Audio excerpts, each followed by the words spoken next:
لقد كان لكم في رسول الله أسوة حسنة لمن كان يرجو الله واليوم الآخر وذكر الله كثيرا.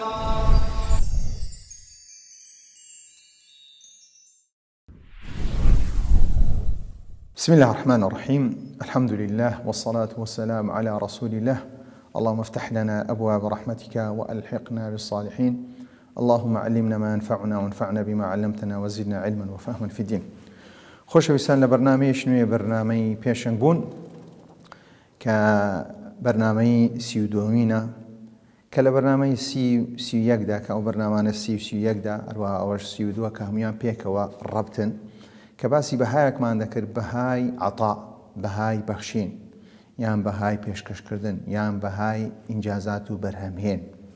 گوتمان یەکەم خەڵ کە دەبتە هۆی ئەوەی کە مرۆڤێکی بەرهەمهێن دروست بکەین یان مرۆڤێک کە شت ببەخشێ،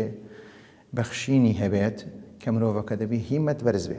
کە باسی هیمەت بەرزیشمان کرد، کە باسی چەندەها خاڵی گرنگمان کرد لە هیمەت بەرزی لە بەرنامەی 30دا.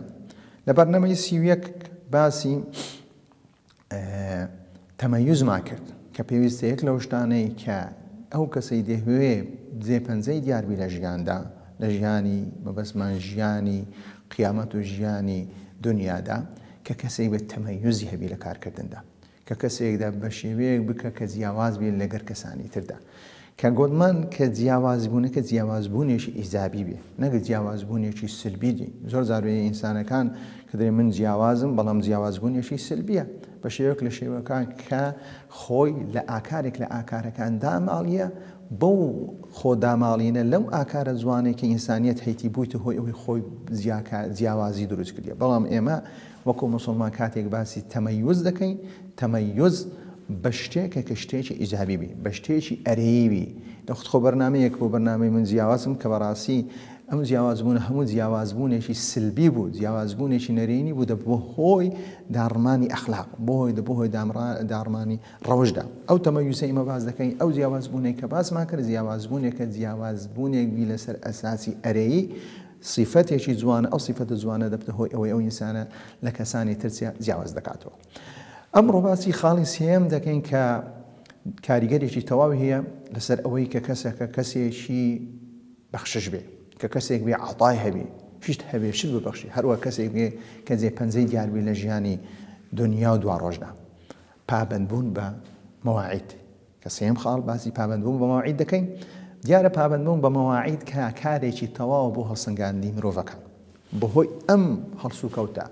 ئایا تەمەشا دەکەین ئایا ئەو کەسەی کە دەتوانی هەڵی بسەنجێن، ئایا ئەو کەسە کەسێکی دەتوانی ئەتیمادی لەسەر بکەین، دەتوانی پشتی بەوەبەستی لە ژیاندا، دەتوانی کارێکی پێ ڕابسفێرین، دەتوانی برێ ئەو کەسە دەتوانی ئەم کارە دەکە پۆستێکی بدەینێ خاڵی ئیجابی. ئەم خاڵی کە ئایا دەتوانی ئەم کەسە پابەندە بە مەواعیدەکان. دیارە پێش مەواعیدەکان کە گرنگی کاتە کە خوای پەروەردگار وەلعەسڕ هەروە ئەگەر بێت و تەماشا ئیسلامکەی هەموو پرسنەکانی خوای پەروەردگار لە نوێژ دەگری کە پەیوەندی بە کات هەیە، هەروە کاتێک دەگەڕێ سەر سەوم پەیوەندی بە کات هەیە، هەروە کاتێک دەچێت سەر حەج پەیوەندی بە کات هەیە، کاتێک دەچیە سەر بە هەمان شێوە گەر بێت و بگەڕێنەوە سەر زەکاتیشدا بە هەمان شێوە پەیوەندی بە کات هەیە.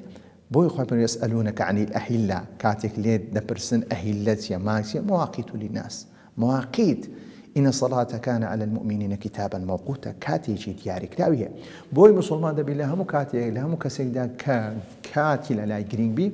لە هەموو کەسێکیدا بەڕاستی مسلمان دەبی پابەند بی بە مەواعیدەکان. ڕاستی نابی لە مەواعیدەکان چیە، لە مەواعیدەکان لا بدرێ. بۆی خوای پەروەردگار ڕەبەنا دەڵێن دوعا دەکەن ڕەبەنا ئینەکە جامیع الناس ليوم لا ريب فيه إن الله لا يخلف الميعاد. خوای پەروەردگار کاتێک وعدیدا میعادەکان و وعدەکان و پەیمانەکان بە هیچ شێوەیەک سەرپێچی ناکەن. هەروە خوای پەروەردگار کاتێک باسی ئیسماعیل دەکا کە دەڵێ وەذکر فی الکتاب ئیسماعیل، وەذکر فی الکتاب ئیسماعیل إنه كان صادق الوعد، کە یەک لەو شتانێک کە خوای پەروەردگار باسی صیفەتێکی هەرە جوانی ئیسماعیل عەلەیهی السەلام دەکا، کان صادق الوعد، ڕازگۆ بوو لە پەیمانەکانی، ڕازگۆ بوو لە وعدانی کەی دەدا. بۆی پابەندبوون ڕێبازی دەتوانی بڵێن پابەندبوون ڕێبازی پیا و چاکانە کە دەبین پیا و چاکەم ڕاستی لە ڕووی پابندبووندا زۆر پابندبوونە پابندبوون ڕێزگرتنی بەرامبەرە کە ئەگەر بێت و بە کاتێک مەوعیدێک دادنێ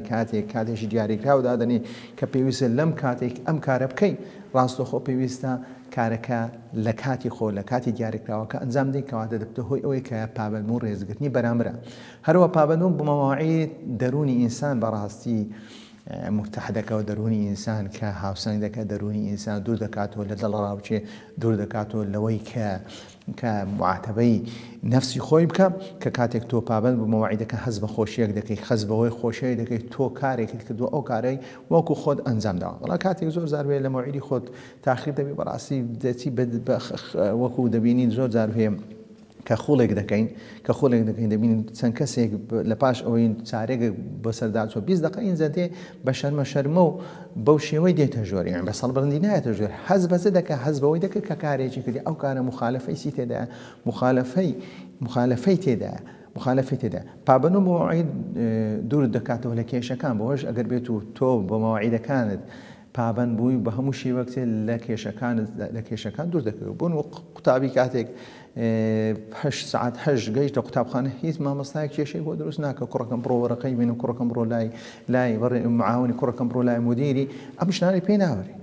یان کاتێک دەچێت کۆلێژدا لە کۆلێژدا کاتێک 2 دقیقە پێش مامۆستای لە ژوورەکەی خۆت دانیشتی لە دواشێ لە پاش مامۆستای نایە ژۆرێکەوە پابند بێت بە مەواعیدەکانی خۆت بەوەی کاتێک لە دەرکەی دەدەی مامۆستاکردی بگەڕێەوە کاتە چێشل بۆ خۆت دروست کرد یان کاتێک مەوعیدێک هەیە لەگەر کەسێکدا لە کاتێکی دیارێک کاتێک دەسی بە هەمان شێوە لەوانەیە ژیانت پێوە پابندبی زۆر زاروەیە کە کەسێک دەستی مقابلەی دەکە بۆ کارێک لە کارەکە پێ دەنێ ساعت ئۆن دەورە کاتێک دەبێت 5 دقیقە تاخیر بوو ئەوە هەر لە بیدایەتدا ئەو ڕەوز دەبێت ئەو کەسە لەو کارەوە ناگیرێت چونکە ئەسڵەن سیفەتی یەکەم کە لە کارکردندا ئەو مرۆڤی کە دەوێت کارێک بکە کارەکە دەبی پێوە پابندی بۆیە کاتێک دەبینی ئەگەڕێینەوە کە سەر ئاەتی منافق کە پێغەمبەر صلی الله علیه و سلم ئاکاری منافقان چینە کە ئەمە بەڕاستی زۆر تەرکیز لەسەر بکەین ئاکاری منافق دووزانم منافقمان هەیە منافقی عەقیدەیمان هەیە منافق لە کارکردنە منافقی عەقیدەی ئەوە دەردەچی لە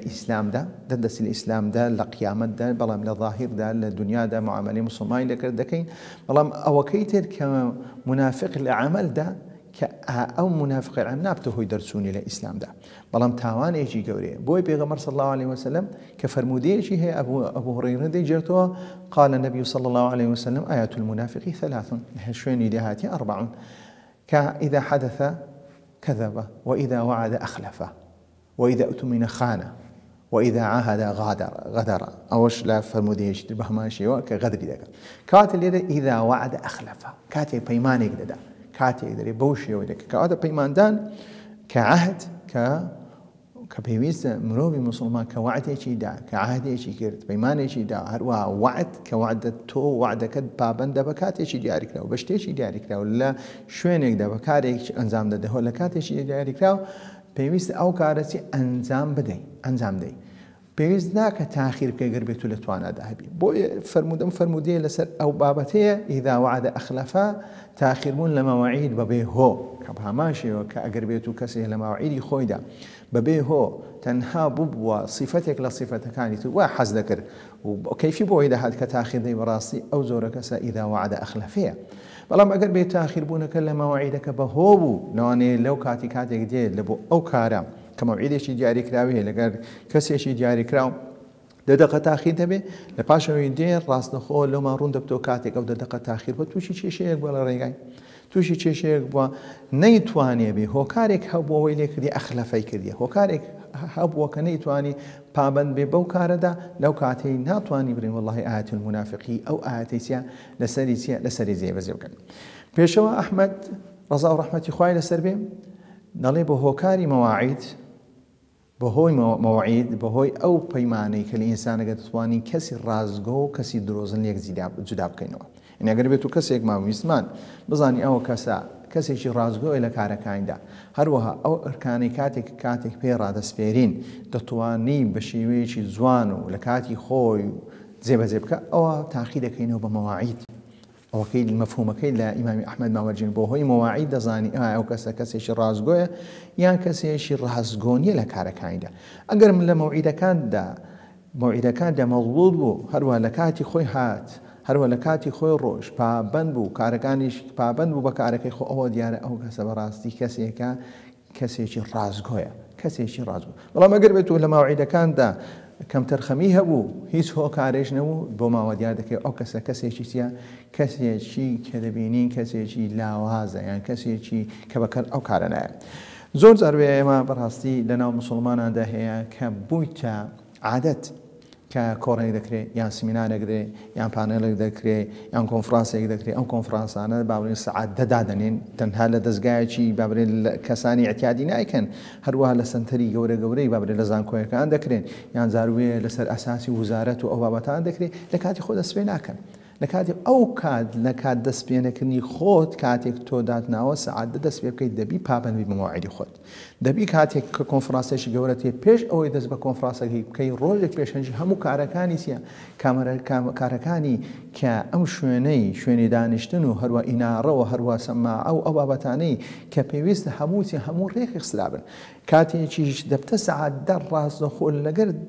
دەست پێ بکەیت لەگەر دەست پێ بکەن وەڵام کاتێک دەبتە سەعاتە کەس نایە دەبتە دە چاری کەس نایە دە و نیو دەست پێ دەکات کە ئەنەما بوویتە عادەتێک و بوویتە عورفێک و بوویتە نەریتێک لە حتا لە یعنی لە شوێنە زانستیەکانی بوویتە عورفێک و کەسارێک پێیان اعتیادی بی نیو سەعاتیشیان پێ طەبیعی بی کە کاتێک دەبینی بەڕاستی ئەم جۆرە میلەتە ناگاتە هیچ ئەم جۆرە میلەتە چیە بەڕاستی پێش ناکەوێت چونکە لێرە کە ئینسانەکە پابەت نابی بەچێ پابەت نابی بە گرنگترین شت لە ژیانی ئینساندا کە ژیان ئینسان بەخۆی چیە بریتە لە کاتێکی دیاریکراومان هەیە هەر کاتێک ئێستا نەفەسێک دەخۆم نەفەسێک دەدەم نەفەسێک دەخۆم نەفەسێک دەدەم ئەوە لە تەمەنی من کورد دەبێ کەواتە ژیانی من لە خولەک و ساعات پێکاتیە هەر کاتێک خولەقێک دەڕوا و ساعاتێک دەڕۆ ئەوە کەواتە سەروەتی من دەڕوا کەواتە ئینسان و سەروەتەکەی چیە کاتە ئەو کاتە بۆ بەهەوەنتە چیە بەهەوەنتە سەرف بکرێت بۆیە هەر کەسێک یان هەر میلەتێ بۆ ئەوی بەرهەمی هەبێت دەبێت کات لای گرین بێت دەبێت کات لای گرنگ بێ ئەو کاتەی خۆی بەڕاستی بەفیڕۆ نەدا وەکو باسی ناسر سوبحانی دەکەن کە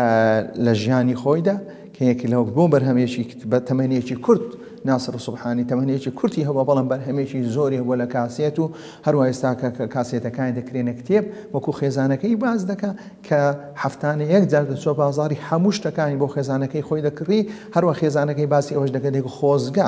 خۆزگا مەعیدەم بە شێوەیەک بە سەمونم لە ناو داناوە هەتا هەفتەیەکی چم لە خوارد بە تەنها خەریکی بام خەریکی کارکردن بام خارێکی ئیشکردن بم خەریکی ئەوی عەتا بام ئەمە دەبتە هۆی ئەوەی چیە دەبتە هۆی ئەوەی کە ئینسانەکان چیە ئینسانەکان کە بتوانن ئینسانی بەرهەم هێن بن بتوانن کە خزمەتی مرۆڤایەتی چیە مرۆڤایەتی بکەن کەواتە خاڵەکان کە ئەو سێ خاڵانەی باسمان کرد کە دەوریان هەیە لەسەر عەتا کە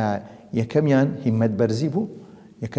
بەرزی بوو دوای باسی تەمەیوزمان کرد کە پێویستە کەسێکی جیاواز و جیاکار بی دوای سێمیان پێویستە کە ئەو کەسە پابەند بی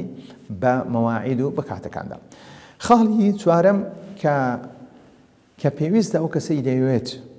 کە کاری ئینجازاتی هەبی بەرهەمی هەبی یان بەخشینی هەبی لە ژیاندا کە پێویستە ئیتقانی هەبی کارایی لە کارکردندا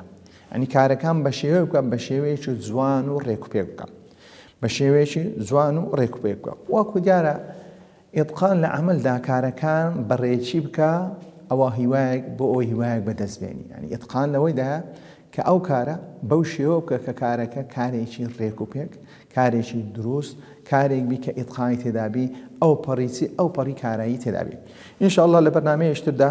ئەم خاڵی چوارەمەتان لەگەر خاڵی پێنجەمتان بۆ باز دەکەین وصلى الله على محمد وعلى آله وصحبه أجمعين.